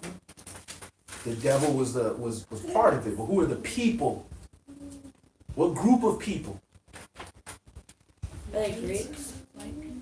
No. Are they Greeks? Nope. Let me give you a clue. Look around the room. That's a clue. Who are the people? Him or us? Us. Absolutely. Israel. We were the people. We killed them. We said torture them. When they said, oh, we can release one person. We can release this murderer, Barabbas, who killed people. Or you can release this man who has not killed, has actually brought people from dead. And we said, torture him, impale him. Us, not the Greeks. White man tried to wash his hands. He said, wait a minute, hold up. You know, when it comes to torturing and killing, I'm your man. I love killing people, but man, at least give me a reason, an excuse, something. Even my Gentile wife is having dreams about this, and she getting on my back about this. But we, our people, Israel, we insisted on killing him. Then on top of that, we said, and let his blood be upon us and our children. We the children. So it's us. We were the murderers. So he sent forth his armies to destroy us and burn up our city. That's why we here in this captivity now. This ain't our city. This not our family. This not where we from. Our people from Africa. We from another continent. We from Israel. That's our place. That city was burnt up. And our forefathers were killed. And that's what brought us here. Go ahead. Then he said to his servants, the wedding is ready, but they which were bidden were not worthy. Again, we were bidden. We were called. We have been found not worthy. He came to Israel first. Go ahead. Verse 9. Go you therefore into the highways, and as many as you shall find, bid to the marriage. All right. So at first, who was he calling to the marriage? His family. Then after that, now his family was found unworthy, slewing the servants, treating the other servants wicked and killing, because we have killed every prophet. We have killed all the disciples. We done turned our back. We stoned them. We did everything. We called them names. The same thing that people call us when we try to tell them the truth. They call us cults. They say that we crazy because we not doing Santa Claus. So something wrong with us, because the whole world is doing all this pagan stuff. And this is 2020. Any one of you kids with a cell phone can look up the root of why we don't keep Christmas, why we don't keep Easter, why we don't do those wicked things. You couldn't do that back in the day. You had to be able to read. You had to find a book. Nowadays, you can just look it up, see a video, see a cartoon telling you why we don't do this. Right? So we did all this. Now he's calling other people. He calling anybody, whoever want to come celebrate this glorious thing, the most glorious thing to happen. He calling anybody. He went to the highways and byways. Go ahead.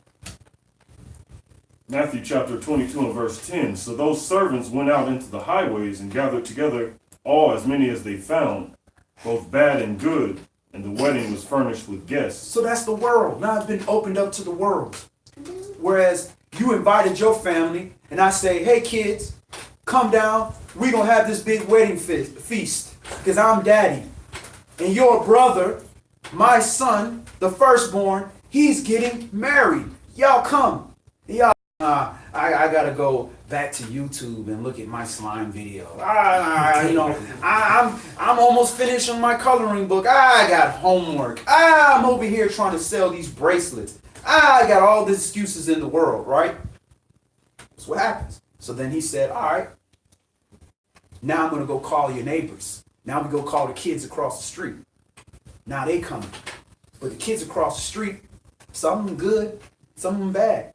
Some of them I told you not to even hang out with. But now we furnishing those other people, those other nations now that are now reading our culture. The same thing we rejecting. Now you got a whole other group of people from Europe claiming to be us. Reading our stuff, using our own law against us. And justifying, you say, oh, them people, they in captivity because they disobeyed their father. That's actually in the book. They actually said that about us. That's why they look like that. That's why they enslaved. That's why manifest destiny is our destiny to conquer these people, because they disobeyed their God. How do they know that, but we don't know that? Because they punished us and said, if you read that book, we're going to kill you. That's what they did to our forefathers. They wouldn't let them read. That's the difference in captivities. This captivity would not let us read. Go ahead. Verse 11. And when the king came in to see the guests, he saw there a man which had not on a wedding garment. So these other guests had an opportunity to now come and be assimilated to our culture, to our belief system. That's how a Gentile, a European, an African, an Asian, whoever, if they want to come to this wedding feast, they can come. But they could only through the way that we're supposed to come. They have to be covered. They have to have the wedding garment, which is the spirit. They have to be dressed appropriately. Just like we read in Zephaniah chapter 1, and I believe verse 8, where it said, all those clothed in strange apparel, you can't come with that Babylonian garment. You can't come, and that Babylonian garment was that culture, somebody else's culture of wickedness. You can't bring that into the wedding feast and think that you're going to come in with that keeping Santa Claus and chasing the Easter bunny and all these things that were worship of other gods. We can't bring that in. We got to leave that at the door. So the Gentile that's coming, they got to leave that at the door too. They can't come in there bringing Santa Claus in there. They can't come in like that. So the king said, wait a minute, how you coming in here? You saw my people couldn't come in here like that. How you think you gonna come in here wearing that strange apparel? Nah. So what the king said? And he said unto him, Friend, how came you in here not having a wedding garment? And he was speechless. He was speechless because he knew better. How you gonna come? How you gonna show up on the day of the dance competition and you don't have your dance uniform on? You think you finna go out there? You think you finna go out there in your Jordans and get on? Nah. You don't have your uniform on. You think you gonna show up to McDonald's when you gotta go to work and say, welcome to McDonald's, how can I serve you? And you got on a LeBron James jersey. You don't tell you, man, you think you gonna get paid? Get up out of here. You finna get fired. So this mercy was now given to these other people to now assimilate and come into our feast. And they were told they now have access to what we have access to. The same book is even written in their language so they can understand it. And you had that tremendous grace where he said, I'm punishing my people, my own family, for not showing up properly to my wedding feast. And you saw me punish my children. And you gonna show up the same way that my children showed up? Who am I gonna be more merciful to? My own family or somebody else's stranger family that I don't even know? Your family. My own family. So how much sore you think the punishment is going to be for somebody else's family? When you were by mercy had a chance to come in. So this is what the king said. Go ahead. Then said the king to the servants, Bind him hand and foot, and take him away, and cast him into the outer darkness. There shall be weeping and gnashing of teeth. For many are called, but few are chosen. Many are called, and that represents the lake of fire.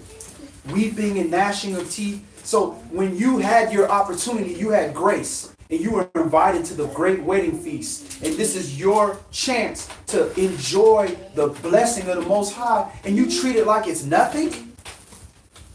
He said, I called a lot of people, but I'm only going to choose select few. And that selection ain't going to be, I'm just going to choose all of Israel. Because what did Israel do? Israel killed his people, despitefully used them to the point where he had to say, look, I can't just have an empty feast. I got to have people here. He calling the other nations.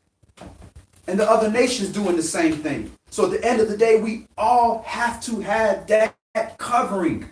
We have to have that wedding garment. If we don't have that, we are not getting into the feast. And the wedding is the bride of the Lamb, the marriage to the Lamb. We are that bride. We are the people that are going to be married unto Yah. So, what is the main message that you're getting from this precept? Let's hear the kids' perspective. What's some of y'all perspectives? What is one message that you got out of this whole parable? Anybody? There are no wrong answers. All right. Go ahead, Shah. Absolutely. Be dressed for the occasion. Definitely be dressed for the occasion. And what is that dress? What does that dress represent? A garment. The garment. But what does that represent? What is it symbolic of? A covering, right? And that covering is what? What is that covering? What do we want to be covered in?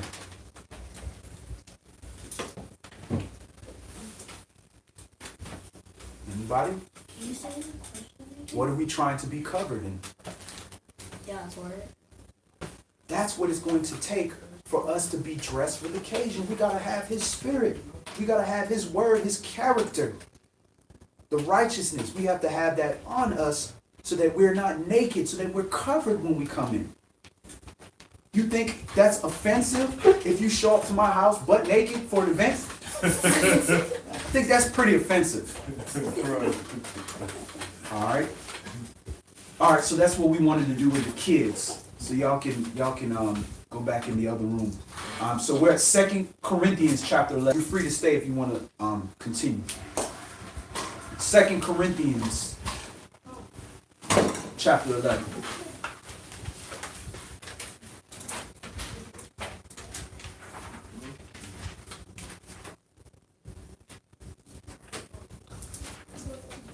Second Corinthians chapter 11.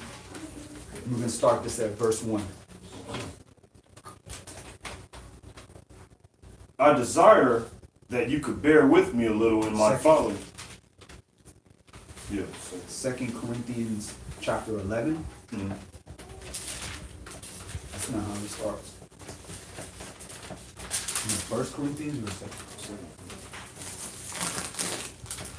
Okay, it's a different translation. All right, go ahead. Okay. I desire that you could bear with me a little in my folly, and indeed bear with me, for I am jealous over you with righteous jealousy, for I have espoused you to one husband, that I may present you as a chaste virgin to Mashiach. All right, so now you hear Paul, talking about this espousal. Remember, he said, I will betroth you. We just read that. So he's saying, I espouse you to one husband. So who's the husband?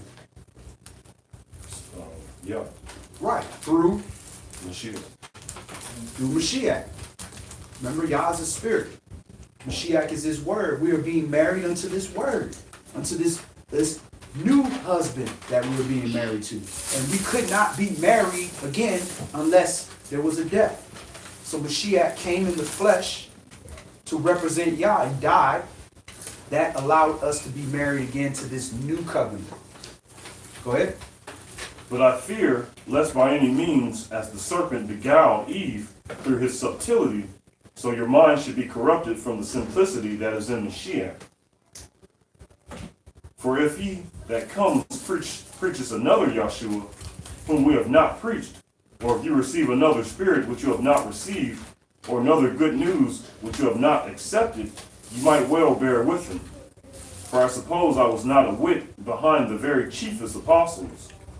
But though I be rude in speech, yet not in knowledge, but we have been thoroughly made manifest among you in all things. So rude in speech doesn't mean he's being disrespectful. That just means he's being plain in his speech. He's not using all this high eloquent words that can't nobody understand. But he's letting you know that if somebody else is coming trying to teach you a weird doctrine, some other thing, bear with them. Don't just cast them away. Understand that we all came from a foreign understanding. Be patient with them. Go ahead. Have I committed an offense in abasing myself that you might be exalted? Because I have preached to you the good news of Elohim freely. I robbed other assemblies, taking wages of them to do you service. And then I was present with you and wanted. I was chargeable to no man, for that which was lacking to me, the brethren which come from Macedonia supplied. And in all things I have kept myself from being burdensome unto you, and so will I keep myself. As the truth of Mashiach is in me, no man shall stop me of this boasting in the regions of Achaia. Wherefore, because I love you not, Elohim knows. But what I do, that I will do, that I may cut off occasion from them which desire occasion, that wherein they glory, they may be found even as we. For such are false apostles, deceitful workers, transforming themselves into the apostles of Mashiach. And no marvel, for Satan himself is transformed into an angel of light. So we have to understand that we have to try the spirit by the spirit, because just because somebody appears like they are holy or they got knowledge or wisdom or understanding, again, you got to judge them by the fruit. You got to watch how do they treat people, how are they talking to people, how is their family, what is their character like, because even the adversary, the devil, can transform himself into an angel of light that looks like he's of YAH. That's very similar to that new Netflix show called The Messiah. Watch it from that perspective. The devil can... Wait, what is it called? It's called The Messiah on Netflix. And you can make yourself appear like something, but that's why you have to try the spirit by the spirit. You can't just believe everybody that comes around trying to look. For as much as even Yahshua said in Matthew 24, the sign of the end of the age is many false Christs, many false anointed ones are going to come and say, I am the Savior, I'm that person. Go ahead. Therefore, it is no great thing if his ministers also be transformed as ministers of righteousness, whose end shall be according to their works. So if Satan himself can transform himself into an angel of light and look like he's righteous and, even give some good information or whatever the case, then how much more can us as regular people who are flawed not be transformed into righteousness and be transformed into the right way of doing things? Go ahead, How Art. do we know it's like Satan or if he's an angel? How would you know Satan? No, like how would you, if he transforms into like an angel or something, how would we know? The simplest way to know is to try the Spirit by the Spirit. So trying the Spirit by the Spirit is this word. Not in just commandment again, but in righteousness. Is this person trying to teach against the foundation, the basis of what we understand in this word? Keeping the Sabbath day, loving your neighbor like yourself, not doing wickedness to your brother or sister. Are they teaching something that's opposite? Satan means adversary, adverse. So when you're being taught to do the opposite of what we know in this word is taught to do in righteousness, that is the angel of the adversary, the devil. Because YAH is not going to contradict himself. He's not going to tell you do righteousness, then tell you to do wickedness. He's not going to do that. But even though that person might look like they got all this glowing knowledge and they can do these miracles and all this stuff, if they're still telling you to go against YAH, that's the adversary, the devil. Verse 16. I say again, let no man think me a fool, if otherwise, yet as a fool receive me, that I may boast myself a little. That which I speak it not after Yahweh, but as it were foolishly, in this confidence of boasting. Seeing that many glory after the flesh, I will glory also. For you suffer fools gladly, seeing you yourselves are wise. For you suffer if a man bring you into bondage, if a man devour you, if a man take of you, if a man exalt himself, if a man smite you on the face. I speak concerning reproach, as though we had been weak. Howbeit, whereinsoever any is bold, I speak foolishly, I am bold also. Are they Hebrews? So am I. Are they Israelites? So am I. Are they of the seed of Abraham? So am I. So who's talking here? This is Saul. This is Saul. So he's telling you, I'm a Hebrew. I'm an Israelite. I'm of the seed of Abraham. So is he saying I'm a Christian? No. He's not saying that. He's telling you, I know my nationality, but I'm a believer. So how can he be an Israelite? He be a Hebrew. He be of the stock of Abraham, but all of a sudden he's a white man that had another white man, and that's how the popes came about. That don't add up. I ain't seen one Israelite pope yet. So how could the popes have come from the line of Saul or the line of Peter? It's not possible. Go ahead. Verse 23. Are they ministers of Mashiach? I speak as a fool. I am more, in labors more abundant, in stripes above measure, in prisons more frequent, in deaths often. Of the Yahudim 5 times received I 40 stripes, save one. Thrice was I beaten with rods, once I was stoned, thrice I suffered shipwreck. A night and day I have been in the deep. In the journeyings often, in perils of waters, in perils of robbers, in perils of my own countrymen, in perils by the heathen, in perils in the city, in perils in the wilderness, in perils in the sea, in perils among false brethren, in weariness and painfulness, in watchings often, in hunger and thirst, in fastings often, in cold and nakedness. Beside those things that are without, that which comes upon me daily, the care of all the assemblies. Who is weak, and I am not weak? Who is offended, and I burn not? If I must needs glory, I will glory of the things which concern my infirmities. All right, so we're giving all the glory unto the Father. We'll stop right there. So again, we are being presented as a chaste virgin. We are being presented as a new body and through the Mashiach, with us taking on to that immersion and being cleansed and being renewed, being freed from that original covenant with the Father, being prepared for the new covenant. But we are still under the original covenant until that new covenant time comes in. All right. So let's go to Psalms 132. And we're seeing what we're going to be clothed with. Tehillim, Psalms, chapter 132.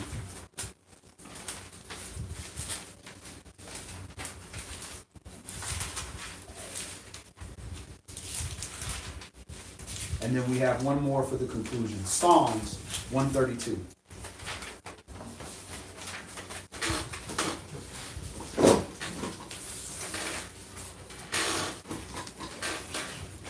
Yahweh, remember Dawid in all his afflictions, how he sware unto Yahweh and vowed unto the mighty El of Yaakov, surely I will not come into the tabernacle of my house, nor go up into my bed. I will not give sleep to my eyes or slumber to my eyelids, until I find out of a place for Yahweh, a habitation for the mighty El of Yaakov. Lo, we heard of it in Ephratah, we found it in the fields of the wood. We will go into his tabernacles, we will worship at his footstool.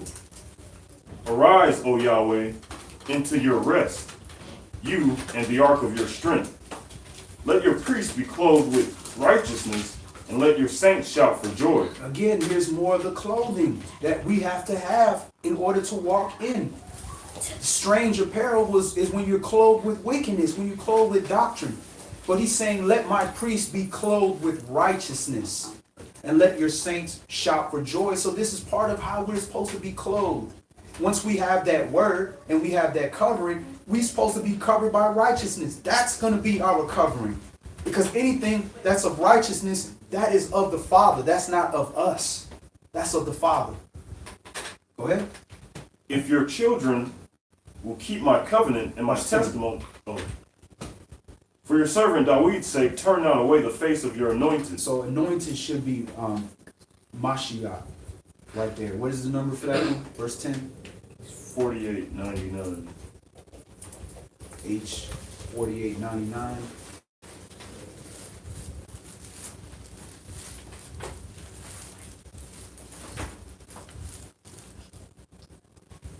Yep, Mashiach. So H 48:99 is Mashiach, Mashiach, anointed, usually as a consecrated person, king, priest, or saint. So he's talking about here about his anointed.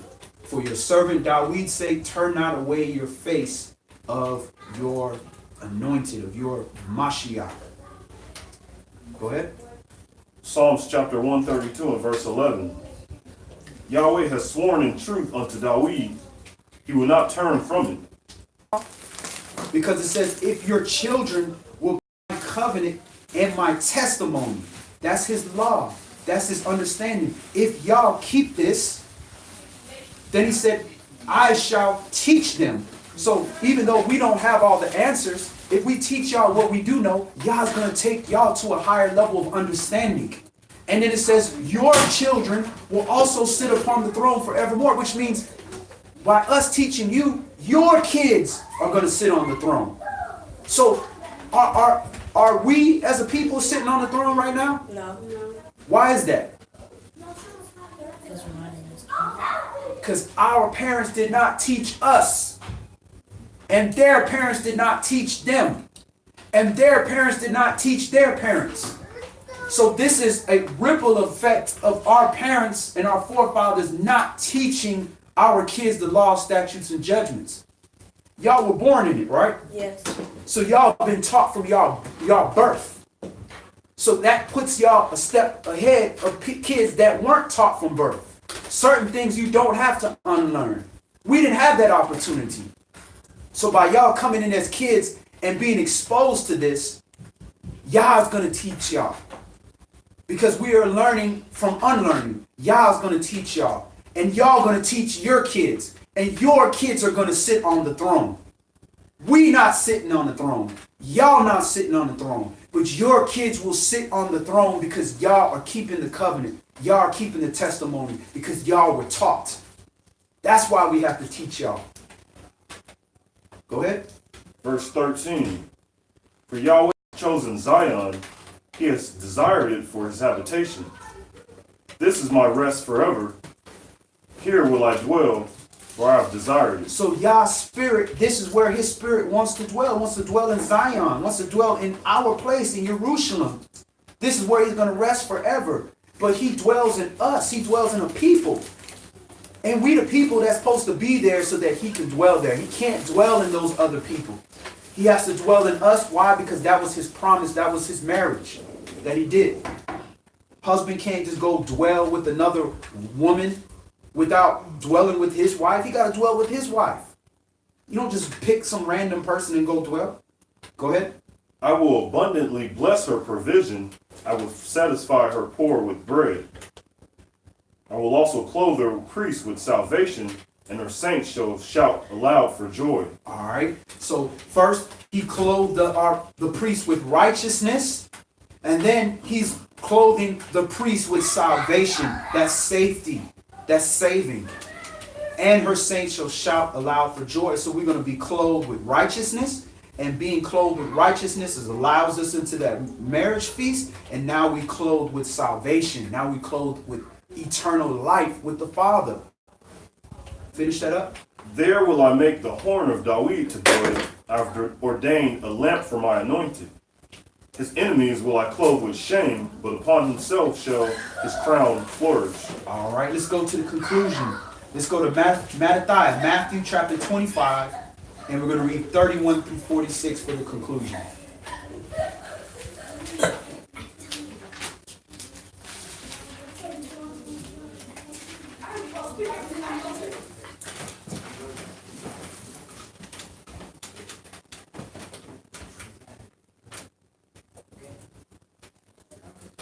All right, Matthew chapter 25, verse 31 through 46 for the conclusion. Now again, we understand that wedding garment represents the spirit. And that spirit is representing also of the word of his righteousness, of the character of the Most High. So if you know that we're going to a wedding feast, right? We all going. And you look to your left or you look to your right and you see your brother, he ain't got no wedding garment on. But y'all both walking to go to the wedding feast. What you supposed to do? Tell him you can't Remind come. him. Well, you can't come here like that. What's wrong with you? It's like we on the same basketball team. We get ready to go to a game. He over here got on his football uniform, got his football pads on and all. He trying to let's go. Let's get in the game. You just gonna let him run in there with you? You gonna be like, hike? No, you gonna be like, oh, wait a minute, bro. What you doing? No, I wouldn't pass it to him. You definitely ain't gonna pass him the ball. You over here, you dribbling, you crossed him over. He's standing under the goal like this, like a linebacker waiting to tackle. You ain't passing him the ball. You be like, bro, what's wrong with you? So this is how we are in the spirit. When we see our brothers and sisters out here, we say, listen, we are preparing for the wedding feast. We are the bride of the Lamb. We are preparing to be clothed in salvation. What's wrong with you? Why you ain't got no... You don't want the king to do this. Because when the king see you and he say, hey, why you ain't got no wedding garment on? The king will throw you in outer darkness. That's YAH. Wait, is that space? Outer darkness? Yes. Outer darkness where there's no light. No, the Father not there. Space. Outer darkness is the lake of fire. It's light space. Darkness. Because it's weeping and gnashing of teeth. That you only weep and gnash when you're in some pain. That means that's not we don't want that. That's not what the Father intended for us. He intended life for us. He's the Father of the living, not the Father of the dead. So he wanted his kids to be living. Matthew chapter 25, and we're going to read 31 through 46. When the Son of Man shall come in his glory, and all the holy angels with him, then shall he sit upon the throne of his glory. And before him shall be gathered all nations, and he shall separate them one from another, as a shepherd divides his sheep from the goats. All right, so when the Son of Man shall come in his glory, and all his servants, the holy angels with him, then shall he sit upon the throne of his glory. All right. And he shall set the sheep on his right hand, but the goats on the left. All right. So he's saying, I'm setting the sheep on the right and the goats on the left. So how do we know who's the sheep and how do we know who's the goat? Continue reading. Then shall the king say unto them on his right hand, Come, you blessed of my father, inherit the kingdom prepared for you. All right. So he's saying to the people on the right hand, all of you are blessed of my father. Who's the father? Yeah. Right. And they're going to inherit the kingdom prepared from you for the foundation of the earth, of the world. So from the foundation of the world, where the world was being created and made, the kingdom of heaven was already prepared for you because you are blessed of the Father. How do you know who's blessed of the Father? Go ahead. For I was a hungered, and you gave me meat. I was thirsty, and you gave me drink. I was a stranger, and you took me in. That is the description of those blessed of the Father. But how does society teach us when somebody's blessed? How do we determine if somebody's blessed? Kids, how does the world show you that somebody is blessed? What'd you say, Will? Money, right? So I must be one of the most unblessed person in the world then, because my bank laughed at me. You know what I'm saying? Said I owe my bank money.